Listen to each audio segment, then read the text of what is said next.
friends నమస్తే అండి welcome to our channel మన సౌత్ ఇండియన్స్ బ్రేక్ఫాస్ట్ లో ఎక్కువగా ఇడ్లీ దోశ వడ ఇలా రకరకాల టిఫిన్స్ చేసుకుంటూ ఉంటాం కదండి ఇలా చేసుకునే టిఫిన్స్ లోకి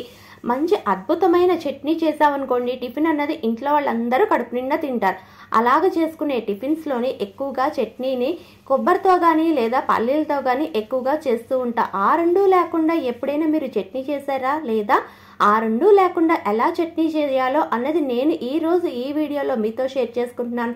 ఫ్రెండ్స్ వీడియోలోకి వెళ్ళే ముందు చిన్న రిక్వెస్ట్ వీడియోని చివరి వరకు చూడండి మీకు కానీ ఈ వీడియో నచ్చితే ఒక లైక్ చేయండి అంతేకాదు friends me friends and relatives కూడా షేర్ చేయండి ఇంకెందుకంటే ఆలస్యం వీడియోలోకి వెళ్ళిపోదామా మరి ముందుగా పొయ్యి వెలిగించి పాన్ పెట్టుకుని దానిలోకి 1 టీ స్పూన్ ఆయిల్ ని వేసుకోవాలండి తర్వాత దీనిలోకి 1 కప్ శనగపప్పును వేసుకోవాలి ఇది గ్రామ్స్ లో చెప్పాలి అంటే దగ్గర 60 గ్రామ్స్ ఉంటుంది ఇలా వేసుకున్న తర్వాత ఫ్లేమ్ అన్నది లో ఫ్లేమ్ లోనే పెట్టుకొని ఇవి లైట్ కలర్ చేంజ్ అయ్యే అంతవరకు 2 నుండి లేదా 3 నిమిషాల వరకు వేపుకోవాలండి ఇలా వేపుకున్న తర్వాత నేను ఇక్కడ చూపిస్తున్నాను చూసారా ఎలా కలర్ చేంజ్ అయిందో ఇలా వచ్చే అంతవరకు వేపుకోవాలి ఇలా వేపుకున్న తర్వాత దీనిలోకి మీకు రుచికి అనుగుణంగా పచ్చిమిరపకాయలను వేసుకోండి నేనైతే ఇక్కడ 5 పచ్చిమిరపకాయలు మధ్యలోకి కట్ చేసుకొని యాడ్ చేసుకుంటున్నాను ఇలా పచ్చిమిరపకాయలను కూడా వేసుకున్న తర్వాత 1 నిమిషం చక్కగా వేపుకోవాలండి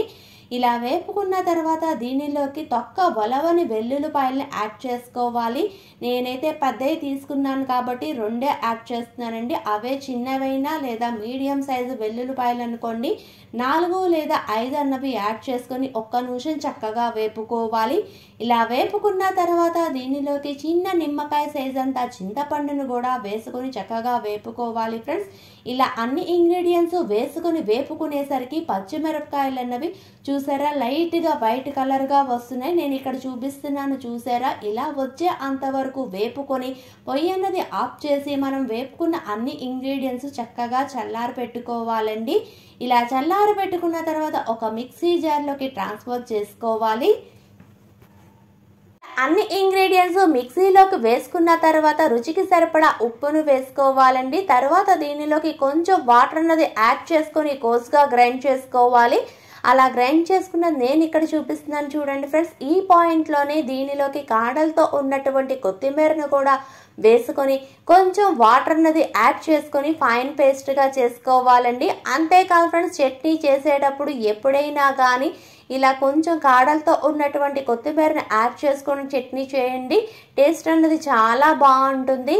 ఇలా ఫైన్ పేస్ట్గా చేసుకున్నటువంటి చట్నీని నేనైతే ఒక బౌల్లోకి ట్రాన్స్ఫర్ చేసుకుంటున్నానండి ఇలా ట్రాన్స్ఫర్ చేసుకున్న తర్వాత మనం చట్నీ చేసుకున్నటువంటి మిక్సీ జార్లోకి కొంచెం వాటర్ అనేది యాడ్ చేసుకొని ఆ వాటర్ను కూడా ఈ చట్నీలోకి వేసుకుంటున్నాను అంతేకాదు ఫ్రెండ్స్ మీరు సాల్ట్ అనేది ఈ పాయింట్లో ఒక్కసారి చెక్ చేసుకోండి ఇన్ కేస్ మీకు సాల్ట్ అన్నది సరిపోలేదనుకోండి ఇప్పుడే సాల్ట్ అన్నది యాడ్ చేసుకోండి మనం ఇలా రెడీ చేసుకున్నటువంటి చట్నీని పక్కన పెట్టుకుందామండి తర్వాత పొయ్యి వెలిగించి పాన్ పెట్టుకుని దానిలోకి 1 టీ స్పూన్ ఆయిల్ని వేసుకోవాలి ఫ్రెండ్స్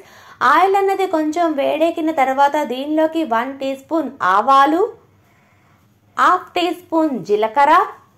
తర్వాత దీనిలోకి 1 టీ స్పూన్ కరివేపాకును కూడా వేసుకుని అన్ని ఇంగ్రీడియంట్స్ వేగేటట్లాగా ఒక్కసారి తాలింపును వేపుకోవాలండి ఇలా వేపుకున్న తర్వాత దీనిలోకి నేనైతే 3 ఎండుమిరపకాయలు మధ్యలోకి కట్ చేసుకొని దాన్ని కూడా యాడ్ చేసుకుంటున్నాను ఇది కూడా వేసుకొని 1 నిమిషం చక్కగా వేగిన తర్వాత పొయ్యి అనేది ఆఫ్ చేసుకొని మనం ముందుగా రెడీ చేసుకున్నటువంటి చట్నీలోకి యాడ్ చేసుకొని ఒక్కసారి చక్కగా కలుపుకోవాలి ఫ్రెండ్స్ అంతేకాదండి మీరు దోశల్లో కనుకోండి ఈ చట్నీ అన్నది కొంచెం గట్టిగా ఉండాలి ఇక్కడ నేను చూపిస్తున్నాను చూడండి ఇలాగైతే దోశల్లోకి సరిపోతుంది